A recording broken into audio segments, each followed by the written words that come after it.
It's me, Daniel, again. I'm having to do it this way because my phone will not register on my computer, and I tried to upload a video on Facebook, and I couldn't download the video from Facebook after uploading it, so I'm basically stuck doing this. So, there are a lot of differences between movies and comic books. I said this before, but I actually didn't get into comics until my freshman year of high school in 2001, and it was a comic book store in my town run by a guy named Dennis, like I said before. And hey, Dennis, if you're watching. Anyway, I ended up reading a lot of Spider-Man comics, and those were the main things I read, along with some Hulk comics. Anyway, there's a lot of differences between comics and movies. In some ways, I envy the younger generation, like kids today, because when I was a kid, the only good superhero movies you had were the first two Batman movies and the first two Superman movies. The rest were kind of meh. And the only Marvel films you had were Howard the Duck and also this really not so great Captain America movie where the Red Skull looks like a regular guy throughout most of the film and only looks like the Red Skull at the beginning. Probably because the actor didn't want to wear makeup. Also, I didn't see Howard the Duck till I was an adult. I didn't get very far into Howard the Duck because it really just seemed kind of stupid. Plus, there was a scene at the beginning that's thoroughly inappropriate that I'd rather not mention. And those of you who have seen the film know what scene I'm talking about.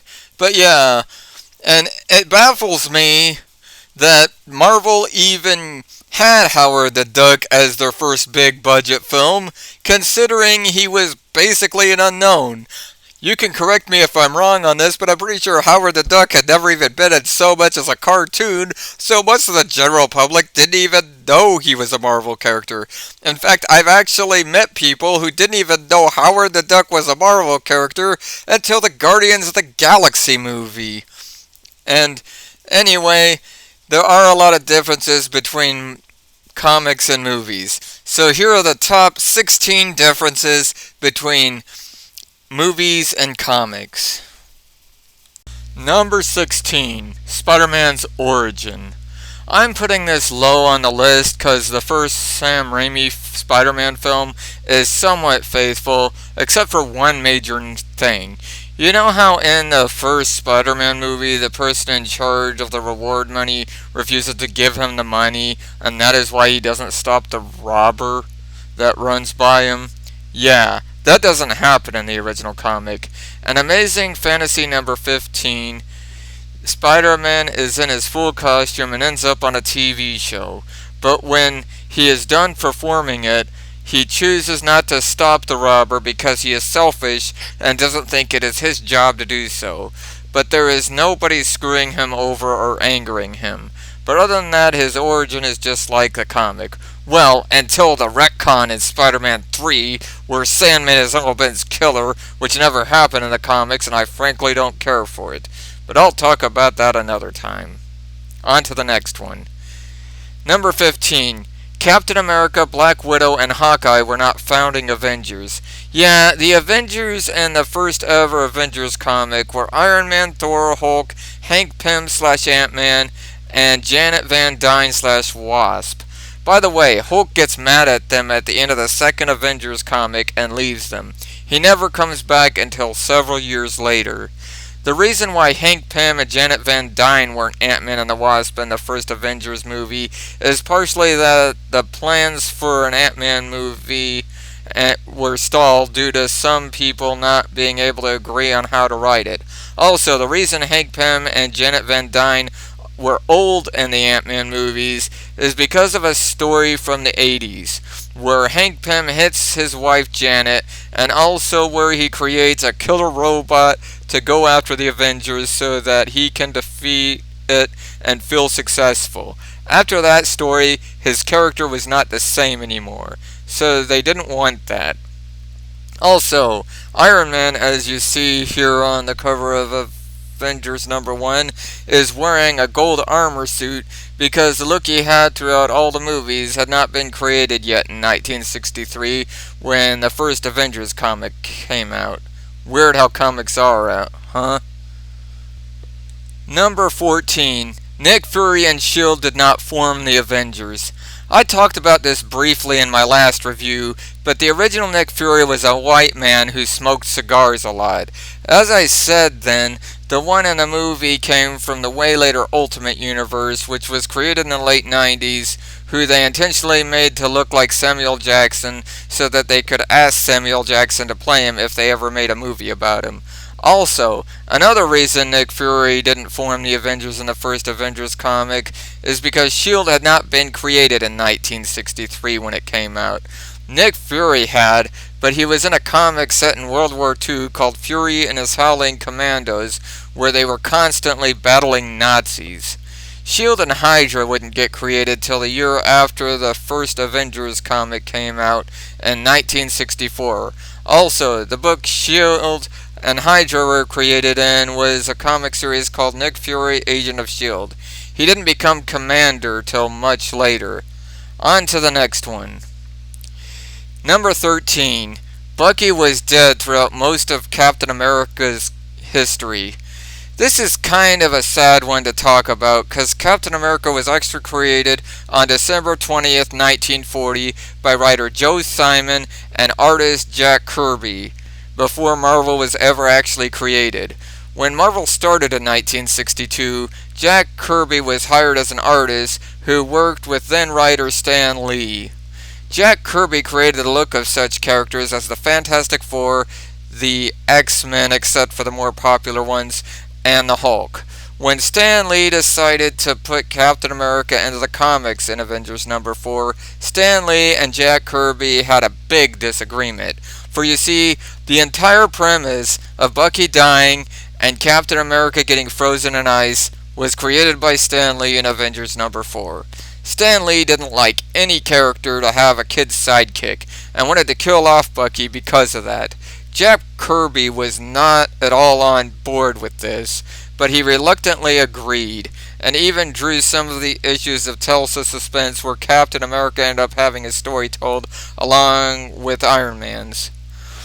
Bucky wasn't brought back till 2004 when a man named Ed Brubaker started writing Captain America comics. He had never liked Bucky dying in the comics and decided to write the story where Bucky turns out not to be dead but to be a mercenary who survived his fall and was abducted and brainwashed after some people found him. And that is what the second Captain America movie is based off of. Well, on to the next one. Number 12. Iron Man and Captain America both had secret identities throughout most of their history. So, because of having enemies and also not wanting the government to control Iron Man, Tony kept his identity a secret and decided to also tell everyone at Stark Industries that Iron Man was his personal bodyguard so that if anything happened he could deal with it as Iron Man. He also didn't tell anyone Iron Man's real name. He also did this to protect Pepper Potts and Happy Hogan, though he did reveal his identity to Happy Hogan not long after he became Iron Man. It was not until 2004 that he first revealed his identity in Iron Man Volume 3, number 85 to 89, though later people stopped believing it because of mind wipes that were done for the safety of the Avengers. What can I say? Comic books. With Captain America, though, it is because the comics writers Stan Lee and later writers wrote only some government officials and agencies secretly knew Steve Rogers was Captain America. They kept it a secret for his family. Years later, after getting out of the ice, since everyone he knew in the 1940s was dead, his identity as Steve Rogers didn't have much purpose. He just used it to become a cop at one point in the comics I read a year or more ago. Though I am several issues after those stories on the comics of 1980 now. But yeah, he sadly ends up not having much of a personal life. He spends most of his time as Captain America fighting against villains than he does as Steve Rogers. He's probably got the most stressful life of all Marvel superheroes except Silver Surfer. Silver Surfer, as you saw in the comic of him I reviewed back in September, has one of the most stressful lives anyone could imagine. But there is nothing else to say here. On to the next one. Number 11. Natasha Romanoff / Black Widow is over 90 years old. Yeah, I was shocked when reading Uncanny X-Men number 268 a while back to discover this flashback scene of Wolverine and Captain America during World War II teaming up together to stop some evil men from killing Natasha Romanoff, who is shown to be around 13 years old or younger, which means she would have been born in the early 1930s. I had not known that before discovering that comic on Facebook, which is on the X-Men DVD-ROM that Marvel released that I own. I was surprised by that. How she didn't age is that while working for communists at a young age, they gave her a serum similar to Captain America's that, like him, made her more stronger, durable, and agile. But it also slowed down her body's aging process drastically. Anyway, on to the next one. Number 10.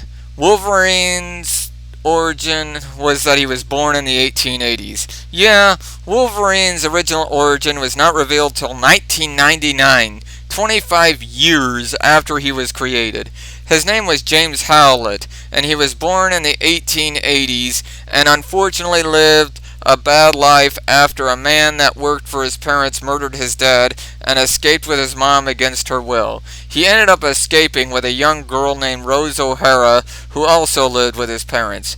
They later parted ways. Yeah, for some reason, X-Men Origins Wolverine had Wolverine's healing factor be so powerful that he's over 250 years old and looks 40.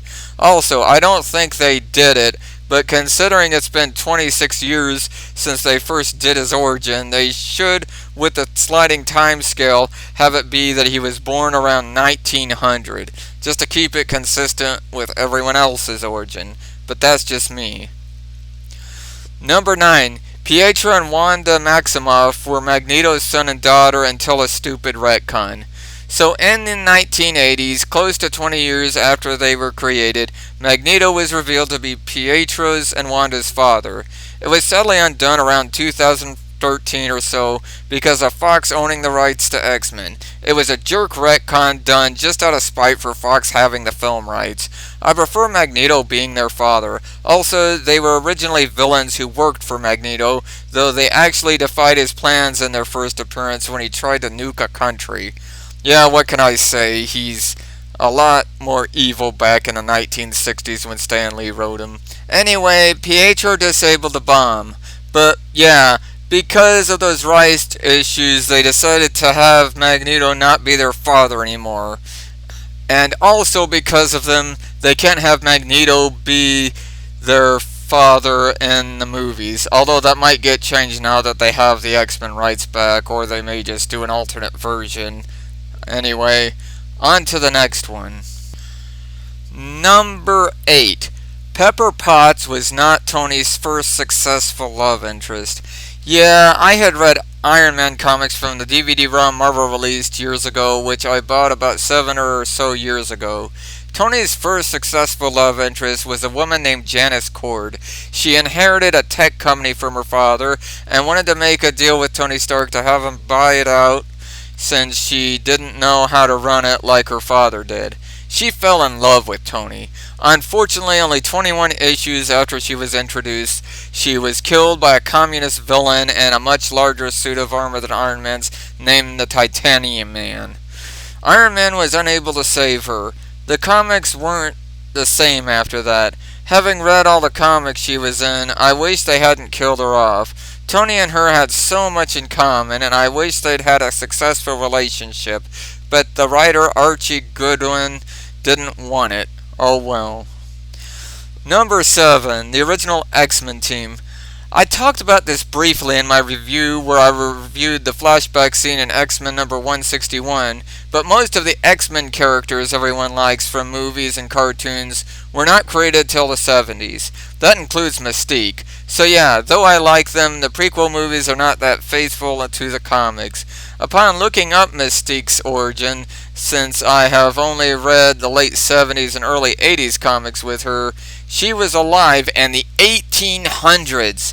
So the whole story from X-Men First Class of her growing up with Charles was made up for the movie. Anyway, the original team of X-Men was Cyclops, Jean Grey, Iceman, Beast, and Angel. Blob briefly joined the team in the early 70s, but later left. Storm, Wolverine, Nightcrawler, and Colossus joined the team in 1975 in Giant-Sized X-Men number 1. Then they relaunched the Uncanny X-Men title with the same number as when it had last been published. Yeah, the original series had bad sales, so they needed to create new characters to draw in readers. But I need to make a correction.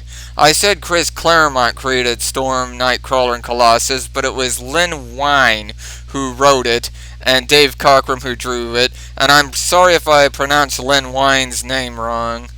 I didn't have time to look it up. Also, that brings me to the next one. Number 6. Rogue was a villain when she was introduced. Rogue was first introduced in Avengers Annual number 1, which I plan to review eventually. She was a member of Mystique's Brotherhood of Evil Mutants. Magneto was in prison at the time. Rogue was also Mystique's stepdaughter.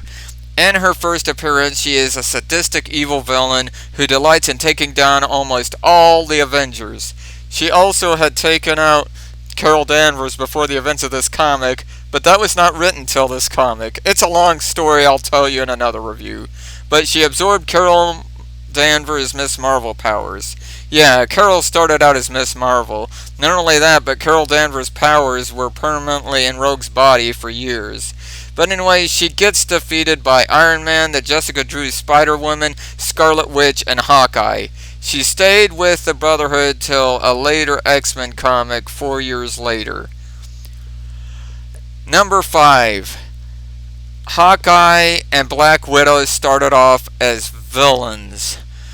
Black Widow first appeared as a villain in Tales of Suspense number 52. She was a communist villain who was infiltrating Tony Stark's factory for her superiors. Later in Tales of Suspense number 57, Hawkeye is introduced and ends up teaming up with Black Widow later in the story. Eventually, though, Hawkeye stopped his villain life and joined the Avengers in Avengers number 17, where Scarlet Witch / Wanda Maximoff and Quicksilver / Pietro Maximoff also joined the team. In that same issue, Thor and Iron Man leave the team. They don't even come back till several issues later. Bet that makes some of you not want to read the comics, huh? Number 4. James Rhodes was Iron Man well before he became War Machine. So in the early 1980s, Tony Stark was severely injured and became handicapped. He had to get around in a wheelchair. When this happened, James Rhodes, who had been previously introduced in a few years before, became Iron Man. In fact, in the original Secret Wars, which I'm sure you have heard of, James Rhodes ends up on Battleworld with all the other heroes. He didn't become War Machine until 1993 in Avengers West Coast number 4. On to the next one. The Hulk's origin. So none of the live action movies are faithful to the Hulk's origin, mostly because in the first ever Hulk comic, Bruce Banner is testing a nuclear bomb. He sees a young teenage kid named Rick Jones drive up onto the bomb site in a convertible, tells a man named Igor, who is actually a communist spy, to delay the bomb, then goes out, pushes Rick Jones into a ditch, and then gets hit by the radiation from the radioactive bomb. That makes him become the gray-colored Hulk at night. Because of how Hollywood is, nobody wanted to adapt the Hulk faithfully because they find teenage sidekicks annoying. I myself personally don't like it, but I am not old enough to have made any of those movies. I feel Rick Jones is the Uncle Ben equivalent of the Hulk. Without Rick Jones driving out there onto the bomb site on a dare from his friends, Bruce Banner never would have become the Hulk. Number 2, Anton Vanko, the villain of Iron Man 2, was a good guy in comics. Anton Vanko, when first introduced as a villain in a suit of armor similar to Iron Man's in Tales of Suspense number 46, was, like I said, started out a bad guy.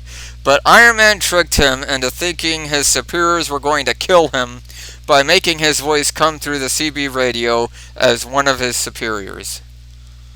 Anton ratted out on his superiors, and Tony hired him at his factory.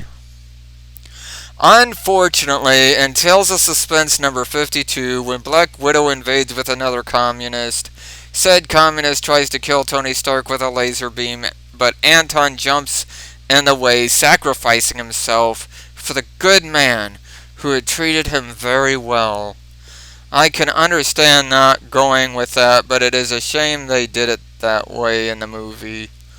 I also wish the previously mentioned Janice Cord could have been the love interest of Iron Man 1 and also been killed off at the end. I'd still have Pepper Potts as a secretary and probably would have just had Janice in place of the reporter at the beginning, then just have it be said that they are in a relationship with each other. But my preferences aren't what others' preferences were, so there's that. And the number one biggest difference between comics and movies is that in the comics, Alexander Pierce was not a bad guy. I hadn't known this till after I started writing this review, but I had been reading a comic series called Nick Fury vs. S.H.I.E.L.D. from the library, and it has Alexander Pierce in it. I decided to then look it up online, and Alexander Pierce was not a bad guy in the comics. And if you ask, he was not adapted into the Ultimate Universe, the Samuel Jackson Nick Fury was from. I still like Captain America the Winter Soldier, but it is not a faithful adaptation of Alexander Pierce, who is always a good guy in comics. But filmmakers are allowed to do what they want, even if at times I don't agree with it. Like Sandman being Uncle Ben's killer in Spider-Man 3. But that's something I should talk about another time. Also, Jasper Sitwell, who you also know is a bad guy in Captain America the Winter Soldier, was also not a villain in comics. Well, I just wanted to share how different the comics were from the movies. Next time, which will be next month, I will be looking at a Spider-Man comic that is set at Christmas. Then I will be reviewing another Marvel Christmas comic right after that. See you next time.